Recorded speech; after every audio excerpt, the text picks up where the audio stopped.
Hello दोस्तों, कैसे हैं आप लोग। स्वागत है आपका हमारे YouTube चैनल पर। और आज हमारे साथ हैं डॉक्टर देवेंद्र कुमार गोस्वामी जी। गोस्वामी सर उत्तर प्रदेश शासकीय सेवाओं से जुड़े हुए हैं, साथ ही मदन मोहन मालवीय प्रौद्योगिकी विश्वविद्यालय के उप कुल सचिव भी हैं। गोस्वामी जी की ख्याति ज्योतिषीय क्षेत्र में सर्वविदित है। इसके साथ ही आप मुख्य सेवा अधिकारी श्री नंद बाबा मंदिर नंदगांव मथुरा से जुड़े हुए हैं। तो गोस्वामी सर, स्वागत है आपका हमारे इस YouTube चैनल पर। राधे राधे। बहुत बहुत आभार मयंक जी, और आपके दर्शकों को भी मेरा बहुत बहुत अभिनंदन और आशीर्वाद। एक प्रख्यात ज्योतिषाचार्य होने के नाते आज हम ज्योतिष से जुड़े कुछ प्रश्नों पर गोस्वामी सर से बात करेंगे और जानेंगे कि किस प्रकार से ज्योतिष वर्तमान में एक महत्वपूर्ण आयाम है कि किस प्रकार से इस आयाम के माध्यम से जीवन को आसान बनाया जाए। तो प्रश्नों की शुरुआत में मैं सबसे पहला प्रश्न सर से यही करना चाहूँगा कि भगवदीय उपाय और ज्योतिषी उपायों में से कौन सा ज़्यादा सार्थक प्रतीत होता है। बहुत उत्तम प्रश्न आपने किया मयंक जी। क्या है ना कि ज्योतिष जो है वो परमेश्वर का नेत्र है। भगवान चंद्रमौलेश्वर के मस्तक पर जो अष्टमी का चंद्रमा है ना जी, वो इतना सुंदर है, इतना मोहक है, और उसके साथ साथ ही वैज्ञानिक, प्रमाणिक और शास्त्रीय भी है। आप ये समझिए वहीं से ज्योतिष की शुरुआत होती है। अच्छा। 15 दिन का पक्ष है और उसके मध्य में अष्टमी। भगवान कृष्ण का जन्म भी अष्टमी को हुआ, राधा रानी का जन्म भी अष्टमी को हुआ, यानी कि उस चंद्रमा का पूर्ण लालित्य उस अष्टमी के चंद्रमा में है। वहीं से ज्योतिष का प्रादुर्भाव होता है। आपका प्रश्न है भगवदीय उपाय और ज्योतिषीय उपाय। हाँ, इन दोनों में किसकी ज्यादा भूमिका बेटर है। लोग शास्त्रीय मत अगर देखें तो भगवदीय उपाय जो है वो इस कलिकाल के अलावा भी सृष्टि के प्रारंभ से ही ईश्वर को प्रसन्न करने का एक जरिया रहे हैं। हम गोपाल सहस्त्रनाम का पाठ करें, हम भागवत का पाठ करें, हम वाल्मीकि रामायण का पाठ करें, तमाम स्त्रोत हैं जिनका हम पाठ करें। कहीं ना कहीं आप देखेंगे जितने ग्रह हैं, 9 की 9 ग्रह और कुंडली के 12 के 12 घर किसी ना किसी देवता के आश्रित होते हैं। जितने भी 9 ग्रह हैं कहीं ना कहीं किसी ना किसी देवता के आश्रित हैं। ज्योतिषीय उपाय उस ग्रह को प्रसन्न करने की एक विधा है, एक पद्धति है, एक तरीका है जो कि प्रमाणिक है, परंपरा से प्रमाणिक है, शास्त्र के द्वारा प्रमाणिक है। और भगवदीय उपाय उस ग्रह के अधिष्ठाता देवता को प्रसन्न करने का उपाय है। एक बहुत छोटा सा उदाहरण आपको दूं। जैसे बताइए। शनिदेव को प्रसन्न करने के तमाम ज्योतिषीय उपाय हैं। कोई व्यक्ति दीपक जलाता है, कोई कुछ करता है। अब अगर आप ब्रह्मवैवर्त पुराण में जाएंगे, गर्ग संहिता में जाएंगे, तो शनिदेव बहुत बड़े कृष्ण भक्त भी हैं। ये बहुत गुण बात मैं आपको बता रहा हूँ, बहुत कम सुनने को मिलेगी।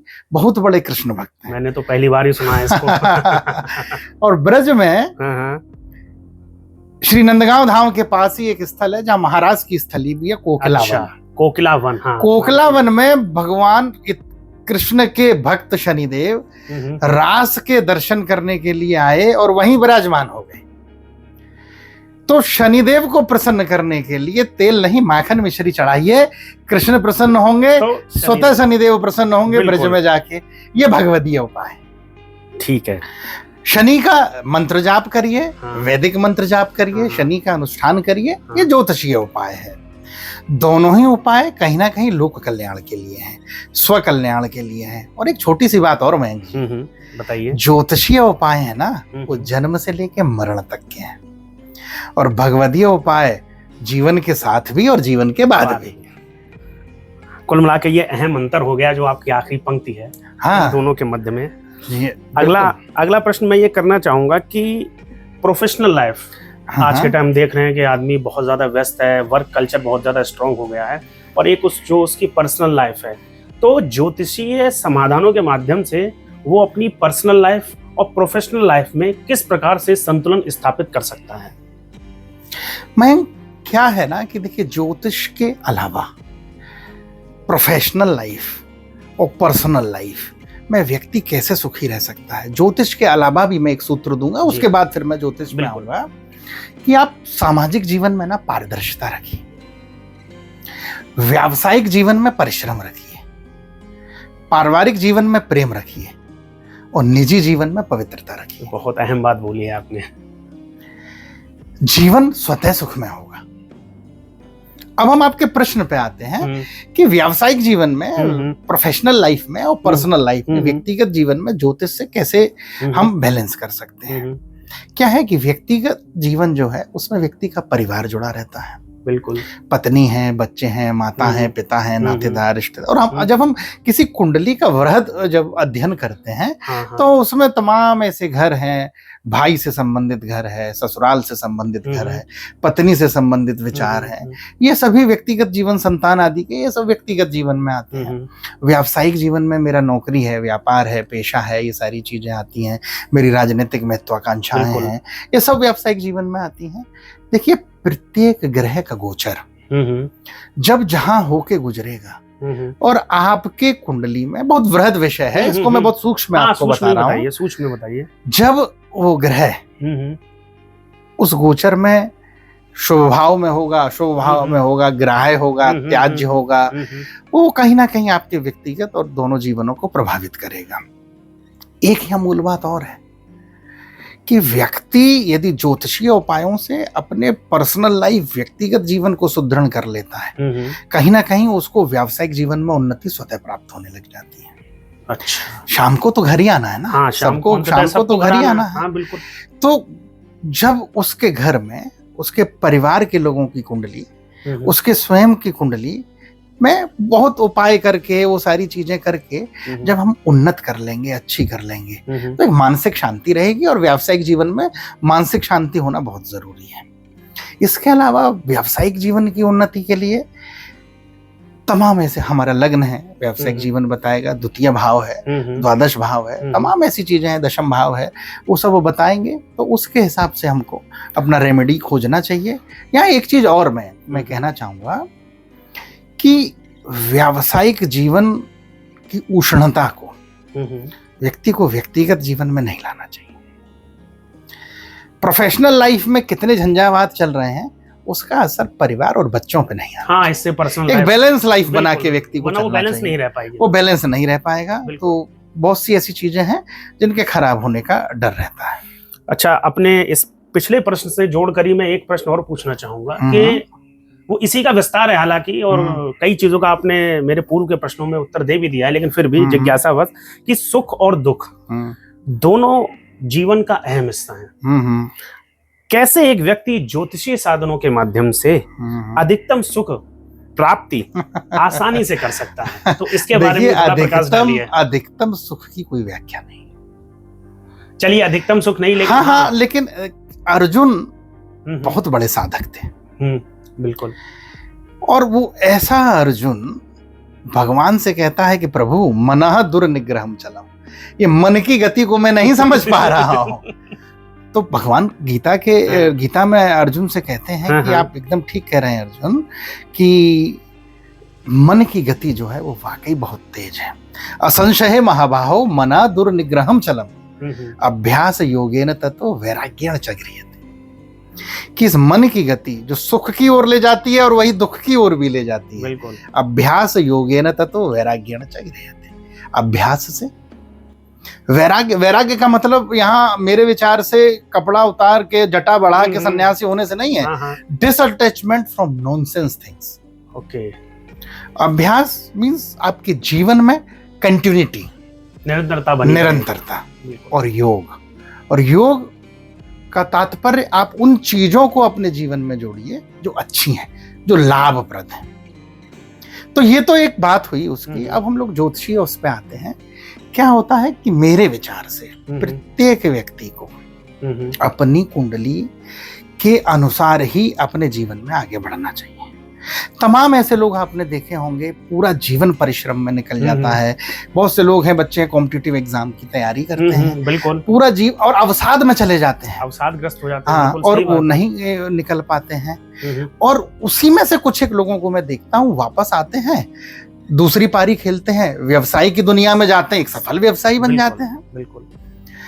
बहुत से पेरेंट्स कहते हैं कि मेरा बेटा तो मेरी दुकान संभालेगा, पूरा जीवन उसमें लगा देता है माँ बाप, लेकिन वो बच्चा जो है वो नहीं कर पाता है। जाके बीटेक इंजीनियरिंग करता है, वो किसी कंपनी में जाता है, सीईओ बन जाता है। ये सारी चीजें जो है मयंक जी, ये सब और सर्व वो 12 जो खाने हैं ना कुंडली के, परमेश्वर का नेत्र है ज्योतिष, मैंने पहले ही कहा आपसे। अच्छा। हाँ, जो मतलब जो व्यक्ति न माने ज्योतिष को, बहुत से लोग मुझसे प्रश्न करते हैं, डॉक्टर साहब मान लीजिए हम तो नहीं मानते हैं ज्योतिष को, तो मैं उनको ना बड़ा ही कड़वा एक जवाब देता हूँ कि उल्लू सूर्य की सत्ता को नहीं मानता है। उल्लू को सूर्य नहीं दिखाई देता है, कैसे मानेगा तो सूर्य की तो दुनिया के सारे उल्लू अगर बहुमत से ये सिद्ध कर दें कि सूर्य नहीं है, तो क्या सूर्य की सत्ता नहीं है? बिल्कुल सही बात है। बस यही चीज ज्योतिष में है कि अगर आप वाकई अपने जीवन को अच्छा बनाना चाहते हैं, तो आपको ज्योतिषीय परामर्श तो किसी अच्छे ज्योतिषी से, जो आजकल चल रहा है ना, जो आजकल ट्रेंड चल रहा है, रील चल रही है, एआई, मैं अभी देख रहा था एआई ज्योतिषी आ गया। तो सुन के बड़ी हंसी हुई कि एआई ज्योतिषी ये बिल्कुल वैसा है कि जैसे ऐप के माध्यम से आप आरती कर दीजिए किसी देवता। हाँ बिल्कुल, उसमें जो डाटा डाला गया है उसी को एनालिसिस करके उसी एनालिसिस करेगा, वो कैसे बता देगा। और ज्योतिष एक विद्या है, और विद्या साधन से आती है। एक सफल ज्योतिषी किताब पढ़ के ज्योतिषी नहीं बनता है, साधन करना पड़ता है, बिल्कुल त्याग करना पड़ता है, तपस्या करनी पड़ती है, उसके पश्चात वो फलादेश देता है। बिल्कुल सही। तो कंप्यूटर से तो भाई नहीं हो पाएगा।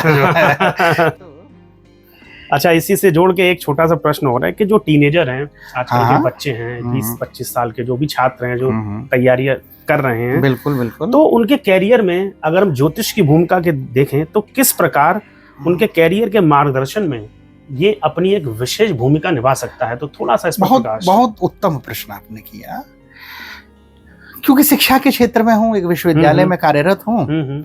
अक्सर देखता हूँ मेरे पास बहुत गार्जियन आते हैं कि हम अपने बच्चे को क्या कराएं, कैसे कराएं। तो एक ट्रेंड चला करीब 2010 से, एक ट्रेंड चला कैरियर काउंसलिंग का। अच्छा। कि बड़े बड़े विद्वान लोगों के पास, तार्किक लोगों के पास व्यक्ति अपने बच्चों को लेके जाते हैं कैरियर काउंसलिंग। बिल्कुल जाते हैं, अभी भी जा रहे हैं। मयंक जी, कैरियर काउंसलिंग बहुत अच्छी चीज है। मैंने लखनऊ में कई लोगों से मैं मिला, वो किया, और हम लोगों ने एक नई विधा भी शुरू की, एस्ट्रो काउंसलिंग। ओके। एस्ट्रोलॉजी, ज्योतिषीय कैरियर काउंसलिंग। ये मैं मतलब शब्द जो है सामान्यतः सुना नहीं सुना। Astro counselling. हाँ। उस बच्चे की कुंडली आप देखिए, माता पिता की कुंडली देखिए, और उसको देखने के पश्चात आप बच्चे से जब बात करेंगे ना, उसकी कुंडली के हिसाब से आपको उसका रुझान पता चल जाएगा। पहले ही पता चल जाएगा, पहले ही पता चल जाएगा से क्या रुझान है, वो क्या रुझान है, और वो कुंडली स्पष्ट, कोई अच्छा ज्योतिषी है उसके ग्रहों की गणना देख के बता देगा कि आपको इस क्षेत्र में जाना चाहिए, और आशातीत सफलता भी मिलती है। मेरे पास सैकड़ों क्या हजारों गार्जियन मेरे पास आए, और प्रभु कृपा से उन सबके बच्चे आज अपने अपने क्षेत्र में वेल सेटल हैं। जिनकी कुंडली का अध्ययन किया, मैंने बताया कि आप, मैं अभी आपको बताऊं, नाम लेना तो उचित नहीं है किसी पॉडकास्ट में, एक सज्जन है, उनकी 2 बेटियां। अच्छा। राजस्थान के। बड़ी बेटी ने LLB किया और उसको जो है न्यायिक सेवा में जाना था। छोटी बेटी जो थी वो 12th उसने किया, और वो भी सोच रही थी कि मैं बीटेक करूं और इंजीनियरिंग करूं। उनके पिताजी मेरे पास आए, मैंने दोनों की कुंडली देखी, और मैंने कहा कि आपकी दोनों बेटियां न्यायिक सेवा में जाएंगी। अच्छा। बड़ी, और दैव योग से वो जो छोटी बेटी थी वो साथ में थी, और उसने कहा कि अंकल आपने बिल्कुल ठीक कहा, और मैं तैयारी करूंगी। और प्रभु कृपा से एक बेटी उनकी बिहार में न्यायिक सेवा में है, और एक बेटी राजस्थान में। तो आप कैरियर काउंसलिंग कराइए, लेकिन कैरियर के साथ साथ मेरा ये निवेदन है कि एस्ट्रो काउंसलिंग भी बहुत जरूरी है। चलिए, आपके उदाहरण के माध्यम से ये एक प्रत्यक्ष को प्रमाण की क्या आवश्यकता होती है, बिल्कुल बिल्कुल, कुछ ऐसा हमारे जो व्यूवर्स हैं उनको सुनने को, देखने को मिल गया। इसी के साथ एस्ट्रोलॉजी में दोस्तों हमने देखा कि जिस हिसाब से गोस्वामी सर ने बताया, तो एस्ट्रोलॉजी एक विज्ञान है, आप इसको समझिए। और सर कुछ मिथ भी हैं थोड़े बहुत इसके बारे में, तो थोड़ा 1 मिनट में प्रकाश डालिए। क्या है ना मयंक जी, देखिए, जहाँ प्रकाश है वहां अंधकार है, जहाँ दिन है वहां रात है, जहाँ अमृत है वहां विष है। तो उसी तरीके से मिथ भी हैं। शॉर्टकट्स के चक्कर में तमाम ज्योतिषी लोग भय का वातावरण बना के, और आजकल मैं देख भी रहा हूँ कि कुछ लोग यूट्यूब पे आप देखिए तमाम चीजें 15 दिन के ट्रेनिंग कोर्स चल रहे हैं, 3 दिन के ट्रेनिंग कोर्स चल रहे हैं ज्योतिषों के लिए। ये सब परंपरागत ज्ञान है, पीढ़ी दर पीढ़ी ज्ञान चलता है, परंपरागत ज्ञान है। और हमारे यहाँ तो निगम कल्प तरोर, यानी कि महर्षि व्यास की परंपरा में है ना हम लोग। तो कैसे आया, भगवान ने 4 श्लोकों में भागवत ब्रह्मा जी को सुनाई, ब्रह्मा जी ने नारद जी को सुनाई, नारद जी ने व्यास जी को सुनाई, और व्यास जी ने सुखदेव स्वामी को सुनाई, और 18,000 श्लोकों में उन्होंने उसका वर्णन किया। बिल्कुल। तो ये परंपरागत ज्ञान है, कोचिंग वाला नहीं है। आप 3 दिन में 15 दिन में जाके, तो फिर आप 3 दिन और 5 दिन वाले ज्योतिषी तो वही होते हैं कि 4 लौंग लेके जला दीजिए, 2 जायफल लेके टांग दीजिए, 5 नींबू ले लीजिए, 1 नारियल ले लीजिए। तो अगर इतना सर्वग्राही हो गया तो फिर इसमें ईश्वरीय गुण नहीं रह पाएगा ना। सर्वग्राही अगर हो गया तो आप अखबार से पढ़ के, मैगजीन से पढ़ के सभी लोग वो हो जाएंगे। तो मिथ के चक्कर में ना पड़े, जो हमारी भारतीय वैदिक सनातन परंपरा है और जिसके अनुसार बताया गया है कि ज्योतिष क्या है, और जो ज्योतिषीय उपाय हैं, जो शास्त्रीय उपाय हैं, उन शास्त्रीय उपायों को साधक करें। ये जो टोने टोटके, मैं इन सबके खुले मतलब शब्दों में मैं भर्त्सना करता हूँ, आलोचना करता हूँ और इनका खंडन भी करता हूँ। हाँ, कई लोग जिनको नहीं है ज्ञान या चीजें नहीं है, तो वो उसको टोने टोटके से कनेक्ट करके देखने लग जाते हैं, कनेक्ट करके उसी श्रेणी में डालते हैं। और ये कहीं कोई लाभप्रद नहीं होता है। ये सब चीजें अब शास्त्रीय परंपरा पे आइए, जो विशुद्ध भारतीय वैदिक परंपरा है उस पे आइए। तो उसके लिए व्यक्ति को समय देना पड़ेगा, परिश्रम करना पड़ेगा। देखिए, मैं आपको एक चीज बता दूं, आप बिना टिकट रेल में यात्रा कर रहे हैं और पकड़े गए, तो 2 ही तरीके हैं, या तो जुर्माना दे के छूटिए या जेल जाइए। हाँ, 2 ही तरीके हैं, इसके अलावा तो जुर्माना देने का तात्पर्य वैदिक उपाय। आप ज्योतिषीय उपाय करिए तो लाभ होगा, अन्यथा ग्रह तो आपको पटकनी लगाई देगा। ये खैर बेहतर बताया आपने, बहुत मैंने साधारण शब्दों में आपको बताया। तो दोस्तों, आपने देखा कि गोस्वामी सर के माध्यम से हमने एस्ट्रोलॉजी के ऊपर कुछ अद्भुत विचारों को जाना। इसी के साथ कुछ समय बाद हम लोग एस्ट्रोलॉजी को लेकर एक डिटेल्ड वीडियो बनाएंगे। उसके अंदर एस्ट्रोलॉजी को लेकर तार्किक आधारों पर और प्रमाणिक तथ्यों के साथ हम और गहन स्तर पर चर्चा करेंगे, और जो भी मिथ हैं, जो भी नेगेटिविटीज हैं, उसके ऊपर भी खुले विचार से चर्चा कर आप लोगों को अवगत कराएंगे। तो मैं गोस्वामी सर का धन्यवाद देना चाहता हूं कि वो मेरे साथ जुड़े। आपका भी बहुत बहुत आभार और धन्यवाद। इसके लिए मैं हमेशा आभारी रहूंगा गोस्वामी। मेरी शुभकामनाएं भी। राधे राधे।